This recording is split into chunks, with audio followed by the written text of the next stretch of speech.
She stands in the cold blue light of the auditorium, while 100 phones rise like a forest of black mirrors. The billionaire at the lectern, sneer tucked under a public smile, waits to see her flinch. Cameras blink red. Amina's flats whisper against the polished stage as she steps closer, hand outstretched. "Can I borrow a pen?" she says. Her voice is steady. Somewhere in the rafters, a projector fan whines like a held breath. The security guard shifts his weight as she kneels by the podium and angles the pen toward a tiny, recessed hole in a black box no one was meant to notice. The audience leans in together, as if pulled by a string. In the morning she had pulled her thrift store blazer from its hanger and smoothed the sleeves even though they refused to lie flat. West Baltimore is loud early, bus brakes, pigeons fluttering from the deli roof, neighbors calling across porches. In the kitchen that doubles as a laundry room, her brother Zion sat cross-legged on the counter, eating cornflakes straight from the box. "You gonna be on TV?" he asked with a mouthful. "Like, actual TV?" "Stream," Amina corrected, tightening a depleted ponytail with a rubber band that had once held asparagus at the market. "It's different. Less old people yelling about stocks." "Do you get money if you win?" Zion asked, tone dipping into the kind of 8-year-old worry that pretends to be curiosity. She didn't answer right away. The mail on the table was a small hill of unsmiling envelopes. Rent due. A pink sheet from BGE. A folded paper towel with grocery math scrawled in blue ink, eggs, bread, bus pass. The Hale Dynamics invitation sat above the pile like a glossy joke. Urban Futures Challenge. Pitch your vision. There was a photo of a smiling mayor and Victor Hale with his perfect gray at the temples and his perfect hands that never touched anything heavy. "If I win, we can breathe," she said finally. "That's different from money." The bus ride downtown felt like entering a different country. On Fayette Street, a man in a Ravens hoodie sold roses from a bucket. At the inner harbor, the concrete became a mirror and the wind had money in it, cold and precise. Amina clicked her pen without meaning to. Click, click, click. The woman across from her gave a look of polite annoyance. Amina forced herself to stop, thumb tingling. She carried the pen like armor, a blue bic with a chewed cap and a scratch near the clip. Her late English teacher Ms. Lawson had pressed it into her palm after class with a smile that saw too much. "Ink makes the future accountable," she'd said, her breath warm with peppermint tea. "You write what they can't pretend they didn't hear." The sentence had lived above the sink for a year, taped next to a faded chore chart. The Hale Dynamics building was a glass ship run aground at the edge of the city. Inside, the air smelled like lemons and money and a little like static. Staff in black moved like chess pieces, efficient, quiet. Amina signed in with a volunteer who pronounced her name like a question. The lobby was a forest of screens playing a loop, Victor Hale walking along a line of smiling high schoolers, Hale Dynamics kiosks on clean sidewalks, a montage of cityscapes with labels like Trust and Impact floating atop. A young man wearing a headset and the kind of calm smile that comes from a firm paycheck handed her a badge with her name and a QR code. "You'll be in Group B," he said brightly. "Third up. Don't be nervous, this is all about community." "Is it?" she asked. But he'd already pivoted to the next name. Backstage felt like the inside of a computer. Cables quiet, the occasional spark of someone's laugh quickly swallowed so as not to disturb the expensive hush. A row of other community innovators stood with their prop boards and nervous smiles. A woman with a colorful scarf and a clipboard leaned in to adjust Amina's lapel. "Mike, you're the app for block captains, right?"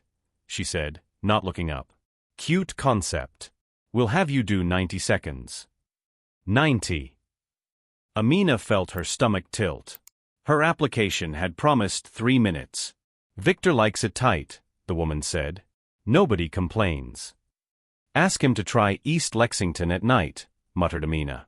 The woman smiled without hearing and pushed her toward a line marked tape with gaffer strips. The pen in Amina's pocket made a half-moon against the blazer. On the opposite side of the curtain, Victor Hale introduced a man who had invented a bodega delivery drone.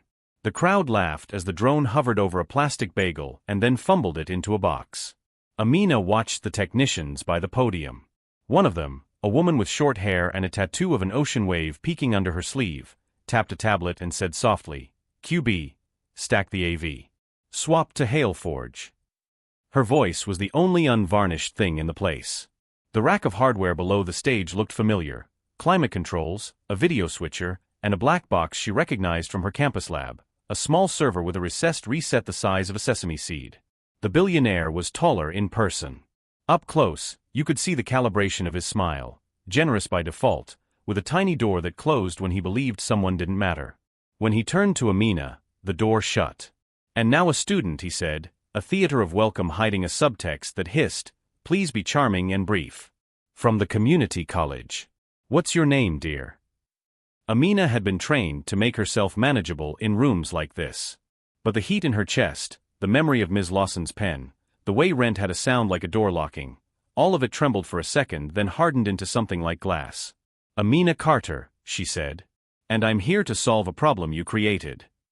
There was a half-beat of silence, like the air paused to listen to itself.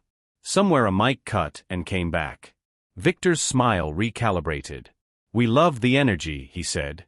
The judges, 3 entrepreneurs, a councilman with a perfect tie dimple, and a woman from a foundation, shifted forward. The wave tattoo technician looked up. "Since we're solving problems," Amina placed her tablet on the podium but didn't touch it. "I want to ask about your neighborhood console." Victor gestured to a glossy tower on the other side of the stage, a neighborhood kiosk with a touchscreen showing icons, transit, jobs, community alerts. It glowed benevolent. "We're proud to pilot a platform that connects people to services," he said, voice warming. "It's built with privacy by default.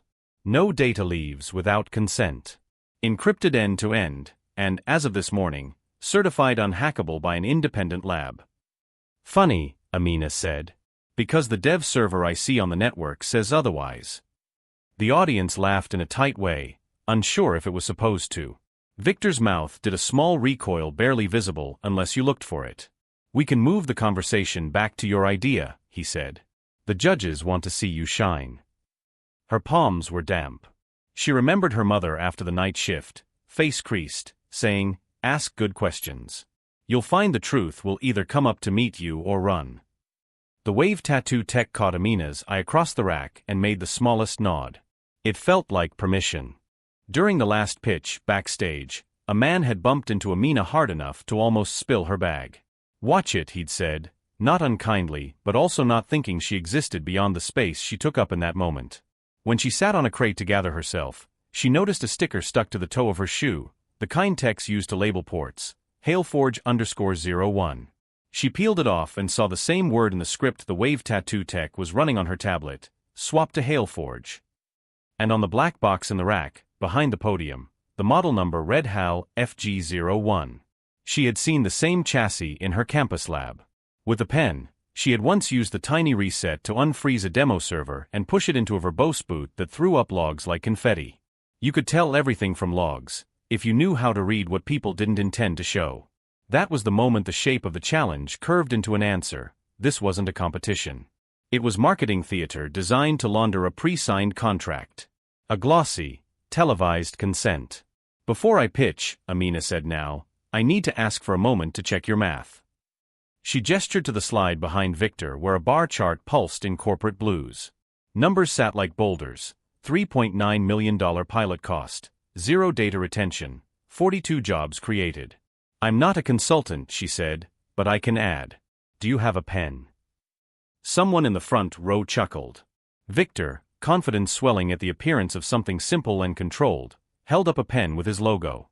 It was too thick, more jewelry than tool. Amina smiled without taking it. "Any pen," she said, eyes flicking past him to the lectern where the black box hummed quietly, the maintenance recess like a secret mole on a face. "Even a cheap one." The quiet in the room changed. It became interested. The woman with the wave tattoo slid a cup from a nearby table across the floor with her foot.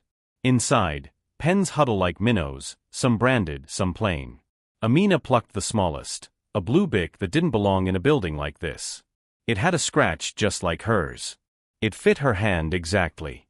Victor leaned in, microphone catching the soft cotton of his breath. "You've got your moment, Amina," he said, and his voice had a paternal lilt he couldn't fully suppress. "Let's see your math." She stepped to the side so the cameras could frame her full body, so the crowd could see her hands. She met the lens the way you look at a person who's trying to figure out if you matter. "We were told this is live," she said. "That the neighborhood console is talking to a secure production server. But pilots that are truly live don't hide a dev box under a lectern. They don't leave a maintenance hole flush with the carpet where it can be touched. The pen in her hand felt like a metronome, clicking not by sound but by possibility. She crouched, knees popping audibly in the amplified hush, and slid her fingers along the edge of the black server. The wave tattoo tech didn't move. Victor did, a fraction, like a man twitching in a photo when he thought no one was looking. "Security," he said, without saying it into the mic. A guard shifted. "Easy," said the councilman judge under his breath, an actor on stage who accidentally spoke truth into the mic. Amina lifted the pen, squinted. The tiny hole was a pinpoint of absence. Her breath fogged the glossy side panel for a moment, a human smudge on a machine. She thought of Zion's cereal, of Ms. Lawson's peppermint tea, of heaving laundry baskets and the smell of coins that had passed through 1,000 fingers. She thought of ink on paper. She placed the tip of the pen against the hole and pressed. The screen behind them, the one with corporate blues and words like trust, hiccuped. Then it guttered, like a candle faced with a window opening. The colors dropped away, replaced by a plain black field with white letters that did not care about branding. Timestamps marched like soldiers. Boot mode verbose. ENV, Hailforge dev. Last build, 5 hours 41 minutes and 12 seconds. Then uglier, load fixture, sample understaging /photos. Faces flickered and vanished. Names. Addresses. A kindergarten poster on a wall, a corner bodega security camera's field of view. The audience gasped as one organism. You could hear someone's necklace clink against their teeth when their jaw dropped. "Cut video," barked a man with a headset. Forgetting the microphones made his panic public. The wave tattoo tech didn't move. Amina straightened slowly, the pen still between her fingers like a little flag. She felt a tremble in her bones that wasn't fear, it was relief finding oxygen. Victor's smile was gone. In its place was a competent man calculating. "Ladies and gentlemen," he began, words selecting themselves like a checklist. "What you're seeing is a tool in the process of being improved." Adev, the syllables failed him once, then found a path. A development environment. Nothing here relates to any live system. Amina let him talk. Then she raised a hand like a student asking to be seen. "Then why," she said, gesturing with the pen to the top right corner of the screen, "does your dev environment pull last night's network camera uploads from Folk Street? That's my neighbor's stoop." Silence again. Not polite this time. Metal. Victor pivoted. "Our goal is safety," he said, softer. "I grew up without much. I know what it means to be afraid that the world is stronger than you are. I built hail dynamics to help cities feel supervised, yes, but protected." "Protected," Amina repeated, the word echoing like a footstep in a stairwell. She clicked the pen once.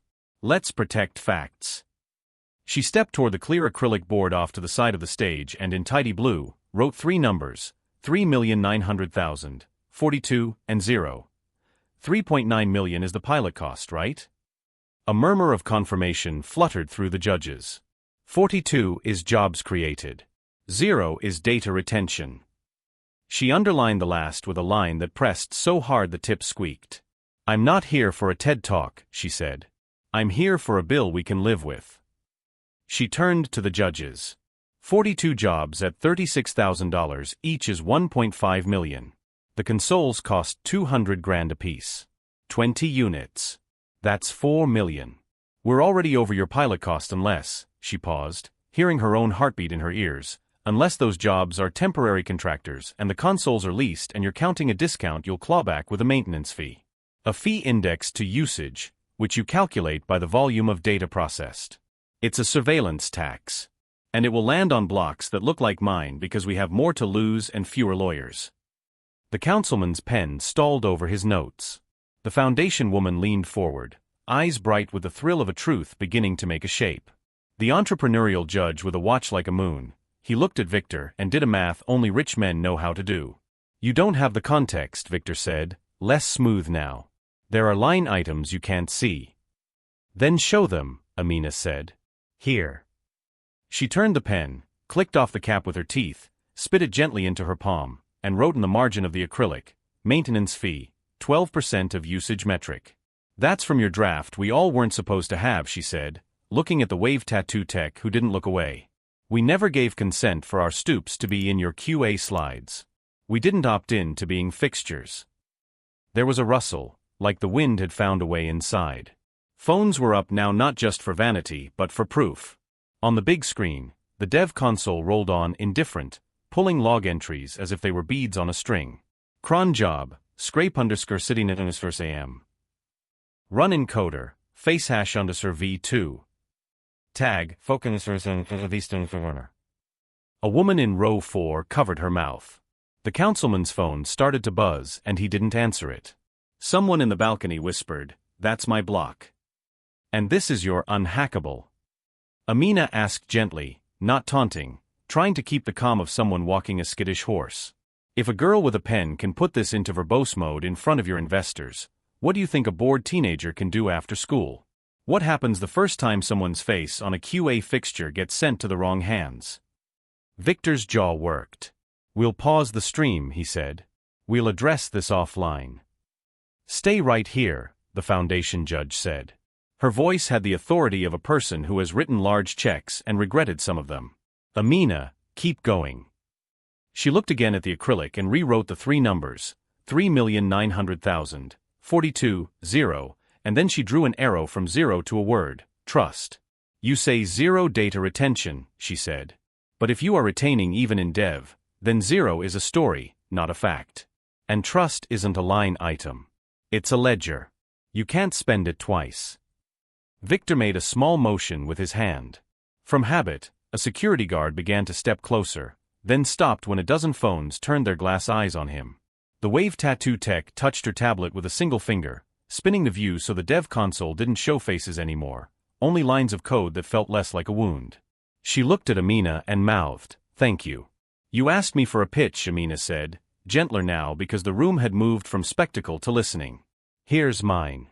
If you want to build something for us, write a contract that gives us the pen. Community-owned keys. Logs that belong to the neighborhoods. An open ledger. No secret QA fixtures. If you say unhackable, show your proof. If you say 0 retention, then your devs have to live like that too. And if you say jobs, make them last longer than your press cycle." There was applause. There was also fear in it, like clapping at a wedding when you suspect the couple is moving too fast. Victor stood very still, as if movement would admit defeat. "We will of course investigate," he said finally, his voice polished again, though the polish was a little cracked. "Hail Dynamics has always tried to do good," Amina finished for him. "My neighborhood has always tried to feed its kids." The judges conferred in their cluster, their words a soft storm, liability, audit, pause. The entrepreneurial judge removed his moon of a watch and polished it against his cuff as if clearing fog. The councilman leaned back, eyes somewhere far beyond the room, perhaps at a string of texts from colleagues with words like hearing and press. The foundation woman stood. "We will not be awarding this pilot today," she said. The air made a low sound, relief or hunger depending where in the room you sat. "We will be awarding something else." Victor's head tilted. "Excuse me." "A $25,000 community innovation grant," the woman said, and she was looking at Amina not like a prop but like a person. "To the block captain's app you proposed. But it comes with conditions." She smiled, something fierce under it. "You will convene a public data rights council. And Hail Dynamics," she turned to Victor, "I expect you to provide free technical resources to that council if you wish to stay in any part of this conversation." Victor blinked, the shutter of a camera catching something real. "Of course," he said, and there was a tiny laugh somewhere in the back of his throat that sounded like a cough. "We believe in community." A man from legal with a tie that drank all the light in his vicinity appeared like smoke. He whispered near Victor's ear. Amina watched the whisper build a shape. "We are visible, do not fight the moment, pivot." Victor nodded once, the elite muscle memory of crisis. "Congratulations, Amina," he said, and he meant it the way a man means a handshake he wishes were shorter. After the stage, the hallway smelled like heat and nerves. Reporters drifted, their faces bright with the game's new rules. Amina found a column to lean against and tried to remember how to breathe like a person not on fire. The wave tattoo tech approached, her smile quick and shy. "I'm Mara," she said. I didn't stop you. You didn't, Amina agreed. Mara looked down at the pen in Amina's hand. I've been yelling about that dev server for 6 months, she said, voice flickering with a laugh that didn't land anywhere. They told me it made the demo smoother. Turns out it made the truth smoother too. A PR manager glided toward them with concern arranged on her face like a necklace. Just need to shape the story, she said, already typing. A young person asked brave questions. Hail Dynamics responds with transparency. You could just be transparent, Amina suggested. The PR manager blinked as if Amina had spoken in a math she didn't know.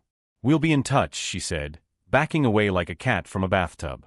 Zion called while she waited for her bus in the wind-swept plaza outside the building. I saw you on my tablet at Miss Darlene's, he shouted. You broke their TV. I fixed it, Amina said. The winter air cut a line along her gums when she smiled. At home, cereal bowls were stacked in the sink like a small skyline. Ms. Lawson's note still clung to the wall with tired tape. Ask good questions. Ink makes the future accountable. Amina set the blue pen beside the note. She didn't sleep that night so much as flicker. Every time she closed her eyes she saw the dev console pouring names. Neighbors turned into data, safety turned into a fee. She wrote a list. The list turned into a plan. The plan turned into emails. In the days that followed, the city council called a hearing whose title was cautious, Review of Technology Deployments and Community Impact. A public defender showed up with a binder full of kids who had been harassed in front of consoles in other cities. Moms came with strollers, granddads with hats. Someone made a sign that said our faces aren't your product in hand-painted blue letters, a coincidence that felt like a choreography with the color of Amina's pen. Victor came too, flanked by legal and aspiration. He had smoothed his face back into usefulness. When he spoke, he did not say community like a garnish anymore. He said it like a thing that could say no to him. We paused the pilot, he said. We are conducting an independent audit. Ms. Carter made important points about dev practices that do not meet our current promise. A councilwoman with a voice like a cello said, Do you know how many points our people have made to the air and the ear didn't hear them? There are moments when cities do, for a breath, become what they write on banners at parades. In that hearing, the breath lasted as long as it took for an old man from Folk Street to lean into the microphone and say, My stoop is not your workshop. The room hummed a low agreement. Journalists scribbled. Amina clicked her pen in her coat pocket just once, then stilled it. An audit came. It had diagrams. It had pages where words like oversight and lessons learned dressed up the same old appetite. But tucked between the jargon and the CEO letter was a section that mattered. Community governance recommendations. It wasn't perfect. It didn't match the fiercer version the neighborhood wanted. But it was a hinge. The foundation woman called with news that stretched out like sunlight in winter. We're making your grant annual, she said. And a local university wants to partner on a community-led lab. Think tech, not as a stage prop, but as a thing you can take apart without being arrested for it. A year later, the glass-walled auditorium was different. The stage still gleamed, but there was a mural on the back wall painted by teenagers who had once been audience and now ran the lights. Where Hail Dynamics had once stood flanked by consoles, there were folding tables with laptops salvaged from corporate refresh cycles and a bucket of tools, Torx drivers, grounding straps, and yes, a clear cup of pens. The air smelled like hot dust and coffee and hope that was not naive but weaponized by learning. Amina stood at the back, watching Zion, suddenly 9 with new shoes and new swagger, show a councilman how to open dev tools in a browser. Don't be scared, Zion told the man, who had never been told not to be scared by someone missing front teeth. It's just code. If it breaks, we write it again. Mara ran the soldering station, sleeves pushed up, laughing easily now in a place that paid attention. The foundation woman visited without cameras. Victor came too, once, unannounced, no entourage. He walked around with his hands in his coat pockets like a man who had learned the cost of touching things. He stopped in front of a glass shadow box hanging near the entrance. Inside, mounted on black velvet like a museum relic, was a scratched blue Bic pen. A small plaque read, On January 12th, a 19-year-old pressed pause for a city. He looked at Amina, and she looked back like a person who had time for him when time served the work. Do you ever wish you'd been gentler? He asked, not snide, genuinely curious like a man looking from a different hill at the same valley. In my neighborhood, gentler is how the bad stuff sneaks by, she said. Gentle is for birthdays and grandchildren. Gentle is not for dev servers with my neighbor's stoop. He smiled in a way that didn't sell anything. We're changing our process, he said. Not because we got caught, though yes, that too. Because we hired people who will argue with me. He paused. Do you want a job? I have one, she said, and she did, program director of the lab the city now called the Ledger. It was a title that made her mother cry into a dish towel. But she added, consultant, maybe. On our terms. He nodded like an actor who had finally gotten the role right. On your terms, he said, and it sounded less like concession and more like relief. That night, after everyone had left and the stairwell had the clean stink of recently mopped tile, Amina stayed late. She opened a window to air out the solder smell. The city outside was loud and alive. Somewhere a car alarm tried to be a symphony. She set a blank sheet of paper on the acrylic board. Her phone buzzed with an email from a student she'd met that afternoon. Ms. Carter, do you really think a pen can outsmart people with that much power? She thought of Ms. Lawson's peppermint, of Rent as a knuckle at the door, of Zion's milk mustache when he laughed too hard. She thought of the dev console throwing truths across a gleaming stage. She wrote a reply shaping itself as a promise. A pen can make power say out loud what it hoped to do in quiet. A pen can show the math. A pen can sign a different future. She clicked the pen once, a soft sound swallowed by the room. She didn't keep the blue one anymore. It lived in that shadow box, owned by no one and everyone. She used a fresh one, smooth and cheap and easy to find. She drew a line that started in the lower left and climbed, steady, to the right. Then she drew a second line, this one not as steep but not as fragile either, labeled Trust. And she wrote Zion's name at the top of it like a destination. Out on Folk Street, a neighbor swept her stoop because polish isn't only for buildings with names on them. A bus groaned. Somewhere, someone who loved fancy words called it civic possibility. Amina called it Tuesday. She locked the lab, the metal door ringing softly with a sure sound of a thing closing properly, and walked home with a small private swagger of a person who had made the future say please. Years passed less like pages flipped than like a song that changes before you're ready. The lab's fluorescent lights were replaced with soft LEDs that didn't hum. Amina wrote grants and then policies and then sometimes speeches when others needed a word that wasn't hiding anything. She still kept a pen tucked behind her ear out of habit, even when reporters expected her to type. She taught Zion how to ask good questions, and he taught her to turn off the notifications sometimes and listen to a beat you could actually dance to. Victor's company made a thing that people didn't hate. It took too long and cost too much and still asked the wrong questions half the time because it had spent years learning to listen only to itself. But it got better. People in rooms with windows asked for the logs. Community boards wrote their names into the code. Consent became a thing that needed actual saying, not just a checked box like a prayer no one hears. On the anniversary of the day the dev console told the truth, the auditorium filled again, not with theater but with proof. Kids demoed tools that counted volunteers' hours, so the city had to pay attention when the bill came due. A grandmother ran a session on data used to catch the bus driver who skipped her stop when she waved in the rain. Mara taught a class on how to read a technology contract, and in the corner, Zion, now lanky, showed a councilman how to fork a repo. The foundation woman brought her wife. The councilman with the perfect tie dimple came without his tie. At the end, when the last laptop was closed and the last donut dusted a kid's front, Amina stood at the glass case and looked at the blue pen. It was small. It had never been a sword. It had been a lever because a hand had pushed. She touched the glass gently. Her reflection touched back, a face older than 19, softer at the eyes, sharper around the mouth in the way people who have said the unsayable sometimes look. Mom would have liked this, Zion said, appearing at her shoulder. She would have reminded us to mop, Amina replied, and they laughed in harmony born of the same hallway. You know what I remember? Zion asked. That man's face. The rich one. When the screen changed. He looked like someone turned a light on while he was pretending to sleep. They always pretend to sleep, Amina said. The pen just knocks. He peered at the plaque. Pressed pause for a city.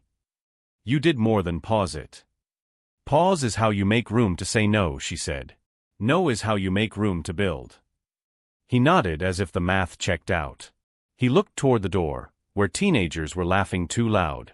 Think we can make them clean the solder table? We can try, she said.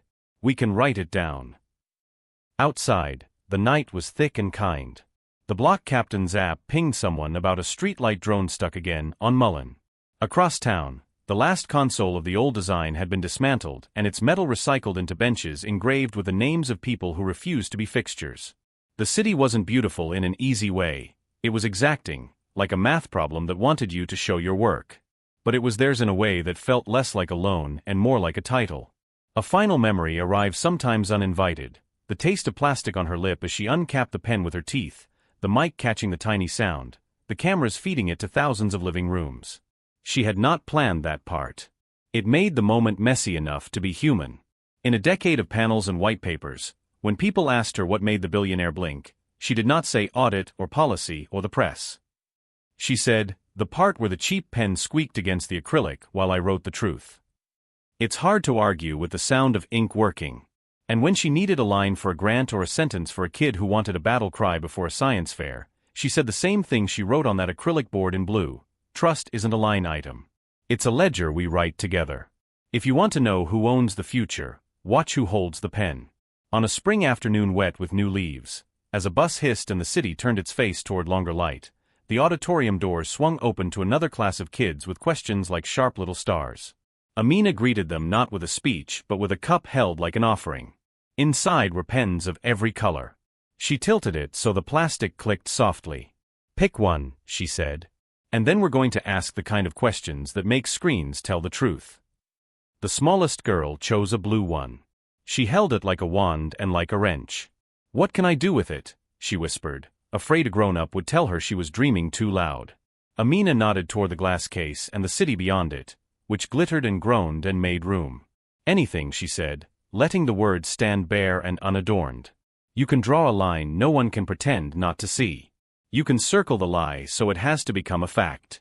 You can sign your name so big that even a billionaire has to read it. You can make the future say please. And the room, which had once been a stage for a well-practiced story, filled with a new one, hands moving, ink drying, and the sound of people learning what they could do in front of everyone with just a pen.